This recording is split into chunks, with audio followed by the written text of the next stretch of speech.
Mercado Celeste ainda não está oficial. O Cruzeiro ainda não soltou nada oficial, mas ao que tudo indica será assim.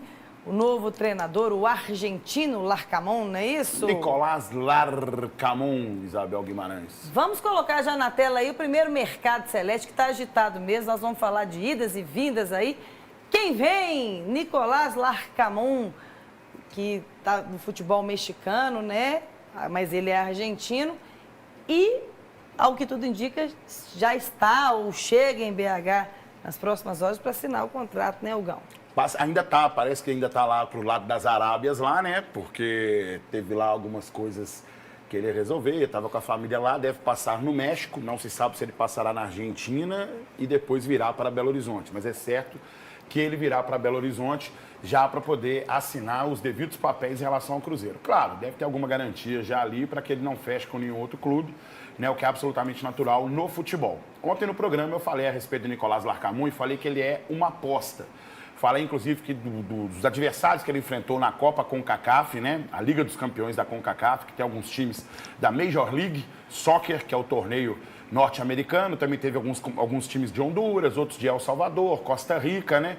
E aí alguns outros países também, como inclusive o México, que a gente tem alguns times que a gente sempre enfrentou aqui. Passou pelo Huachipato, passou por alguns clubes, outros clubes também do Chile, não teve grande notoriedade ou sequer trabalhou na Argentina. Isso é fato. Ontem eu falei que ele é uma aposta. E aí eu devo ter sido mal interpretado quando o pessoal, de repente, pensou assim, ó, mas quem que você quer que venha? O Guardiola? Não, gente. Tem nada a ver uma coisa com a outra. O que eu estou dizendo é o seguinte, se é para apostar nesse treinador jovem, 38 ou 39 anos, 39 anos, se é para você apostar num treinador jovem, que seja aguerrido e tal, beleza. Deixa vir um Larcamón, então, e vamos dar toda a condição de trabalho para ele. Mas a minha pergunta é, será que a torcida vai ter paciência se de repente você enfrentar um Vila Nova, encontrar uma certa dificuldade, logo na terceira rodada você já enfrenta um Atlético, depois pela frente você tem um América como clássico, como que vai ser essa condição da torcida em relação ao Larcamón? E outra, não adianta ninguém da imprensa mineira vir falar comigo assim, não, conheço o trabalho do Nicolás Larcamón, é um cara que joga no 4-2-3-1, um sistema ofensivo e tal. Ninguém acompanhou o Larcamón em lugar nenhum. Você pode ter números, como tem o SofaScore, coloca isso aí, esse pessoal que coloca geralmente os números do treinador. Mas ninguém conhece o trabalho dele, como não conhecia o trabalho do Pesolano. Ninguém assiste futebol mexicano aqui, muito menos o campeonato chileno. E isso tem que ser muito honesto e sincero com vocês. É uma aposta, que seja uma aposta como foi o Pesolano, que também foi na época, e que seja uma aposta assertiva. E não vem com essa pra cima de mim de que eu conheço o trabalho do Nicolás Larcamón, porque ele joga no 4-2-3-1, sistema ofensivo, compactação. Ninguém conhece o trabalho de Nicolás Larcamón. Que seja, então, assertivo e toda a torcida do mundo para que ele broque esse ano e conquiste tudo. E Milton, já deixa preparado aí, que daqui a pouco o Bira vai lá pro telão. Sobre as dívidas do Atlético, elas já foram muito bem esmiuçadas pela diretoria, já foram muito bem debatidas. Agora, com relação ao Scarpa... Que aí vai colocar no telão o Milton para você, já tinha dado um spoiler aí, né, Milton? Mas essa especulação aí do Scarpa... Essa especulação toda, e eu fui a pessoa que antecipei essa notícia... E depois até foi um pouco bombardeado nas redes sociais, mas você cravou e tal. O que aconteceu, e agora eu vou abrir o jogo aqui, e se eu tiver falado alguma coisa que esteja errada, que a diretoria do Atlético, eu acredito e confio muito na minha fonte, que ela venha a público e realmente esclareça para o torcedor. Por quê? O Atlético recebeu, aliás, o Atlético procurou o clube do Scarpa. Fez uma proposta... Seriam 12 milhões à vista e 12 milhões 6 meses depois. Isso foi o que chegou ao meu conhecimento. E minha fonte falou, crava. E eu cravei. E aí, o clube aceitou, procurou o Scarpa, o Atlético teve o sinal verde para fechar o contrato, fechou um contrato de 4 anos, com possível renovação por mais 5. E aí, quando o Atlético terminou esse fechamento com o Scarpa, voltou ao clube e aí parece que quiseram modificar a forma de pagamento. Nós vamos dar 10 milhões agora, um tanto em 2024 e o restante em 2025. E o clube, assim, não ficou satisfeito. Então, essa foi a informação que eu tive, que eu passei para o torcedor atleticano e que eu confio em quem me passou. É isso. O Atlético, acho que está no caminho certo. Eu disse isso essa semana no meu Twitter. E eu acho que está com muita propriedade a diretoria nesse ponto. Renovou com a defesa, renovou com o meio de campo, antecipou aí, por exemplo, um contrato com o Bataglia, que foi um jogador voluntarioso, se machucou, mas é um jogador importante na sequência do Atlético.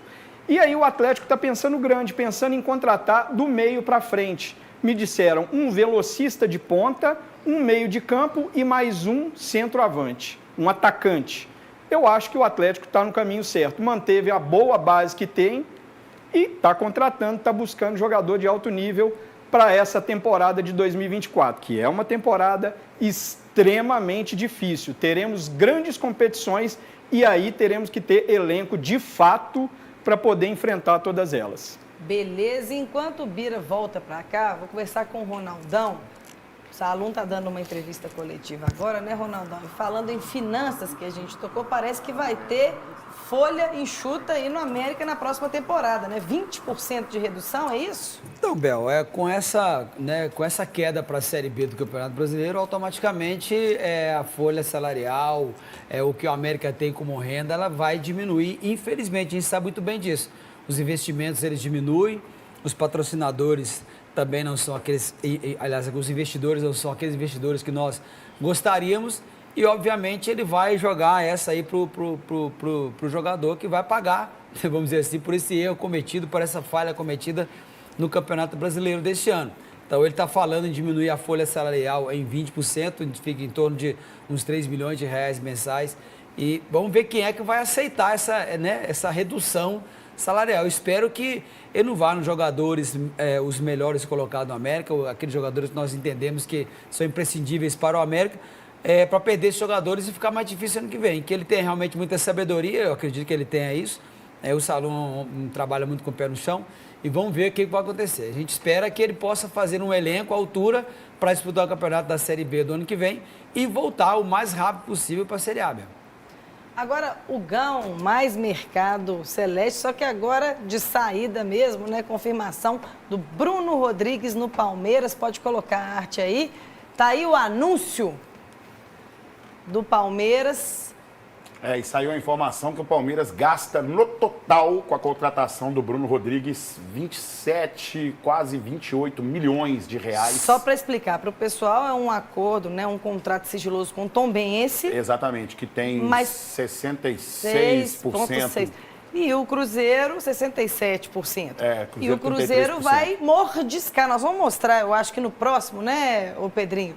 Podemos colocar aí, se já der, algumas questões dessa negociação.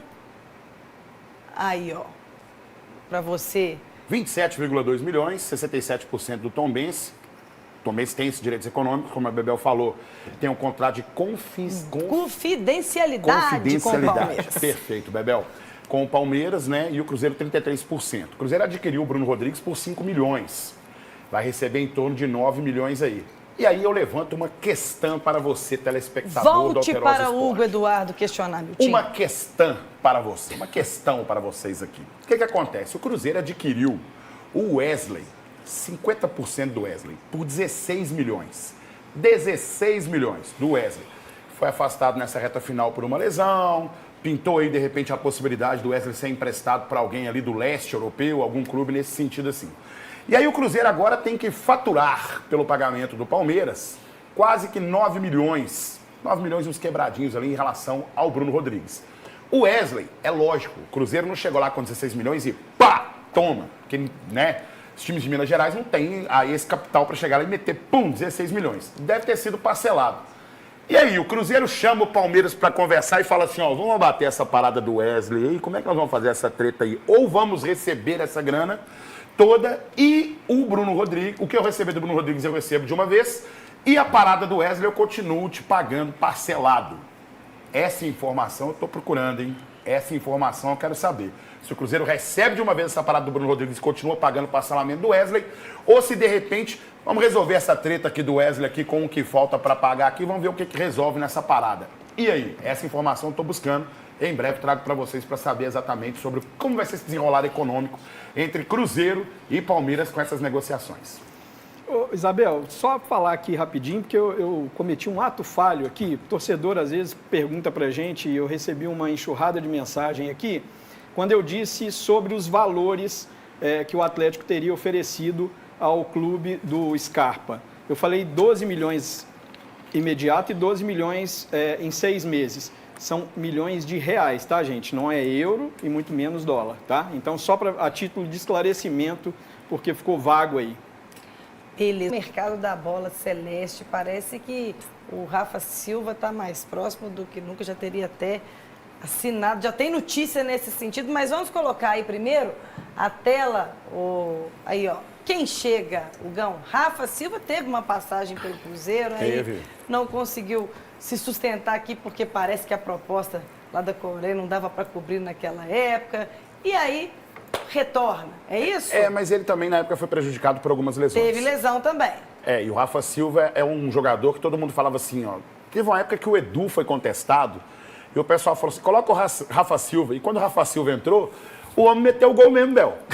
Sabe, ó, esse é um dos gols aí que eu gostei muito mesmo. Lembra muito aquele gol do Maicon. O goleiro ajudou, hein? Não, mas ele pegava forte na bola mesmo. Ó, o homem olha chuta aí, forte canto mesmo. do goleiro, Bira. Não, sim, mas chuta forte verdade. mesmo. O chute é forte mesmo. Até porque senão a gente vai desmerecer também o gol que eu ia falar agora, que é aquele do Maicon, na estreia da Seleção Brasileira na Copa de 2010. É contra uma Coreia do Norte, mas é numa Copa do Mundo. E pela dificuldade que a gente viu, o Rafa Silva foi muito importante. Tem um gol dele também, esse gol contra o Grêmio, muito importante. Olha lá, o goleiro do Grêmio vacila. E isso chama-se oportunismo, né, Ronaldão? Sim, com certeza. O centroavante está preparado, porque se o cara está disperso ali, ele perde essa bola e perde o gol. Tá lá pra isso. Ele podia ter dominado a bola e complicado a vida dele. Ele deixou ela passar debaixo das pernas. Aí, ó, outro gol também de oportunismo ali, bem colocado dentro da área, né? E foi isso, né? Em vários jogos do Cruzeiro ele ficou de fora, mas conseguiu fazer 6 gols na temporada, que inclusive é até mais gols que alguns nossos centroavantes fizeram esse ano. Né? Então, quem sabe com uma sequência, né? Lá na Coreia realmente pode ter sido que ele não se adaptou bem. É muito diferente da cultura brasileira e ele quer realmente regressar e voltar ao Brasil. E aí, meu amigo, eu falo para vocês, no sistema ofensivo, acho o Rafa Silva um jogador que dá conta, sim, da Série A e das competições que nós vamos disputar, Bel. Então, se for isso mesmo, se cravar, seja bem-vindo de volta. Bem-vindo, Rafa Silva, com uma boa sequência. E tem um gol dele que eu não esqueço. É um gol, inclusive, contra o CRB, que a jogada vem se armando assim, a jogada assim, e ele dá uma arrancada, ele passa no meio da defesa do CRB e lá na frente ele conclui a gol. E eu falei assim, ó, mano, esse cara velocidade tem, força muscular tem, né? É um bom jogador. Gente, não tô falando aqui que é um espetacular, nossa, craque, não é isso. Mas pro setor ofensivo, você ter um jogador como o Rafa Silva é interessante. Assinou, né? Então, Rafa Silva, na verdade, eu tinha falado, até na hora que eu comentei aqui, que a chegada dele... Era certa, mas ainda não estava... A gente gosta de falar quando está oficial também, né? Perfeito. Então parece que já está sacramentado aí. Ó. Então que seja bem-vindo, assim como Nicolás Larcamon, que a gente possa ter aí, então, um grande ano. E agora só uma questão aqui. As médias de público do Brasileiro de 2023. O Cruzeiro ficou com 29.307 e o Atlético Mineiro com 27.989 e a gente com punição, inclusive. Ou seja, para comprovar mais uma vez, o atleticano pega um recorte da história para tentar fugir do assunto e aí a média de público ficou, isso no Brasileiro, proporcionalmente de todos os jogos. Eu estou dizendo os dados que o Mineirão, nosso salão de festas, colocou. Nós estamos na frente levando mais torcedores, embora já tenhamos a nossa casa, a Arena MRV. Recorte da história, gente. Foi o que eu disse pra vocês. Então, você pega Vamos a história falar toda. Da história eu vou falar, Bel, aqui, só concluir aqui essa parte, que é o seguinte: Cruzeiro 29.307, Atlético 27.989. Isso no ano de 2023. Então, proporcionalmente, a gente vê que o Cruzeiro saiu na frente. Sobre o Nicolás Larcamon... Tem até uma aspas dele aqui, o Gão. Olá, Nação Azul, quero dizer que estou muito motivado, muito contente com a oportunidade de treinar este clube gigante. Lhes asseguro muita paixão, trabalho e dedicação para que façamos juntos grandes torneios. Estou fechado com o Cruzeiro, fechado com La Bestia, declarou. Pois é, Bebel. Então, que ele tenha a mesma passagem, pelo menos, ou melhor que o Pesolano em 2022... porque a gente agora disputa também a Copa Sul-Americana e que ele se mostra também um entendedor de futebol, porque quando mostrava os bastidores do Cruzeiro, o Pesolano, por exemplo, ele esmiuçou para o time do Cruzeiro, em um dos bastidores, o time do Grêmio. falando inclusive com propriedade sobre jogadores que ali estavam, como é o caso do Diego Souza, por exemplo, que era o principal jogador do Grêmio naquela situação. Então, esse tipo de treinador, quando chega, que mostra esse tipo de trabalho, é porque realmente é um cara conhecedor. Mas tem aquele negócio que eu falo com todo mundo. Minha torcida é para que dê certo demais da conta. Mas agora, se o pessoal daqui de Minas Gerais falar, conheço o Nicolás Larcamon, joga no 4-2-3-1, jogo compactado e tal, isso aí, você me desculpa, a gente vai descobrir como é que o Larcamon joga aqui, na hora que tiver 20 minutos do primeiro tempo contra o Vila Nova, né, Ronaldão? É verdade. Nós vamos ver quem de fato é ele. Exatamente. Eu quero ver daqui a pouco. Ô, Pedrinho, já chegou aí o trecho do Salum sobre o treinador americano? Quando chegar, você me para o Ronaldão avaliar. Tem o Salum falando de treinador do América. Como nós estamos voltando ao América por trabalhos que nós já fizemos pela essência, nós estamos buscando um profissional que tenha esse perfil, que é o Cauã. E as pessoas se falam, o Cauã não tem experiência? Como ele não tem experiência? O Cauã dirigiu o América 2, 3 vezes no profissional. Dirigiu contra o Palmeiras no Allianz Parque. Um jogo que nós perdemos no último minuto. Dirigiu contra o Cuiabá aqui. Dirigiu o Internacional na troca de treinador. Ele saiu do América e foi para o Vasco. Do Vasco foi para o Internacional. E depois o Mano, quando saiu do Internacional, levou ele para o Corinthians. É um treinador de alto nível. Então, ele só não tem a rodagem em campo. Mas isso cabe ao América avaliar. Eu confio muito no trabalho do Cauã. E nós vamos fazer tudo para que dê certo. Assim como qualquer outro treinador com experiência, ele pode dar certo e pode dar errado. A nossa avaliação é que esse ano de 2024, que nós nos perdemos na formação do grupo, e depois essa pergunta vai aparecer, nós temos que voltar um pouco para a nossa essência de um trabalho mais feito dentro de casa. Ô Bel, como sempre admirei o Salum, vou continuar admirando, né? É muito bom e importante quando um dirigente ele reconhece o erro cometido. E está aí o Salum declarando, né, o erro que eles cometeram, né? As falhas que foram cometidas e que levaram a América à sua queda para a Série B do Campeonato Brasileiro. Com relação ao Cauã de Almeida, as poucas oportunidades que ele teve dirigindo a equipe principal do América, ele não se comprometeu absolutamente nada, pelo contrário, né? Mostrou um treinador bem ousado, teve a sua oportunidade fora, né? Foi para o Vasco, foi para o Internacional, e nas oportunidades que ele teve também, obviamente ele fez um bom trabalho, e apesar de ser um treinador que nós já conhecemos, vamos dizer assim, como o Salum falou, não tem aquela rodagem dentro de campo, mas é um cara que realmente é muito inteligente. Eu conheço pessoalmente o Cauã também, né? Gosto muito dele, eu acho que ele é um cara promissor. É mais uma aposta também, porque até então ele ainda não é aquele treinador que enche os olhos. Agora, que os números dele são bons, e a gente vai torcer muito para que o Cauã possa fazer um excelente trabalho e que o Salum possa acertar dessa vez. Né? Agora, Ronaldão, deixa eu fazer uma pergunta. Você também, que é treinador, qual que você acha que deve ser o prazo para se manter um trabalho que naquele momento não está dando certo, não está encaixando? Por quê? Há o questionamento do Toledo, por exemplo, ao longo de todo esse ano, o quanto a diretoria do América insistiu com o Mancini. Por outro lado, você também, que viveu a vida de atleta e agora tem um novo ramo aí, que é o de treinador, existe sempre essa cobrança por continuidade de trabalho, porque isso atrapalha muito também. Qual deveria ser, então, no caso do Cauã de Almeida, por exemplo, uma tolerância? Como encontrar esse limite? Ô Bel, vou ser bem direto aqui na minha resposta. Nós moramos no Brasil. A gente sabe muito bem que o Brasil é resultado, infelizmente, né?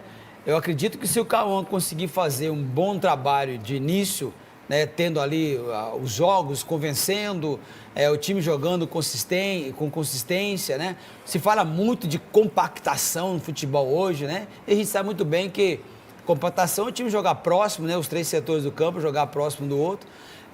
E a gente entende que ele fazendo um bom trabalho, principalmente nos primeiros jogos, 3, 4 jogos, ele indo bem, o tempo dele, né? O tempo dele vamos dizer assim, de maturação, ele vai alongando. Então, no Brasil, não vou falar aqui, tem que ter 6 meses. Depende.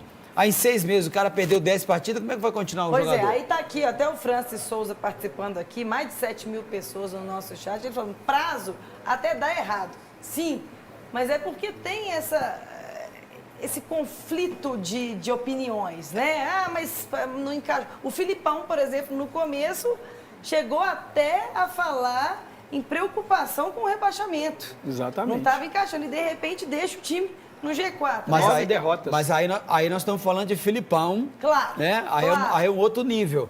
Né? Porque o que acontece? O Filipão, ele teve essa queda, vamos dizer assim, no Atlético, mas nós estamos falando de um homem que foi campeão mundial. Exatamente. É diferente, o know-how dele é outro. Experiência é outra. Tanto é que, por pouco, ele não foi campeão brasileiro. Né? Por bem pouco mesmo. Muito pouco. Então, assim... Inclusive, muito por causa do América. Exatamente, por causa do Cruzeiro, por causa de perdeu. vocês que vos Foram falam. 4 também, pontos, né? Coritiba. Foram 4 pontos perdidos. Bença mãe, bença pai, gol do Bahia. E obrigado, Gemerson. Valeu, alô, Machado. Machado. Enfim, Bel, só para poder Machado. encerrar essa questão aqui, que a gente entende é que o Cauã não vai ter tanto tempo assim, porque Deus livre guarde, vamos dizer assim, né? Porque tomara que ele vá bem. Mas vamos dizer que os resultados não apareçam logo de início. Já vão começar a falar, o treinador novo, o Saulo não precipitou, aquela história. O cara tem que ganhar para poder aumentar o prazo dele. Tomara que ele consiga isso e vá até o final do ano. Perfeito.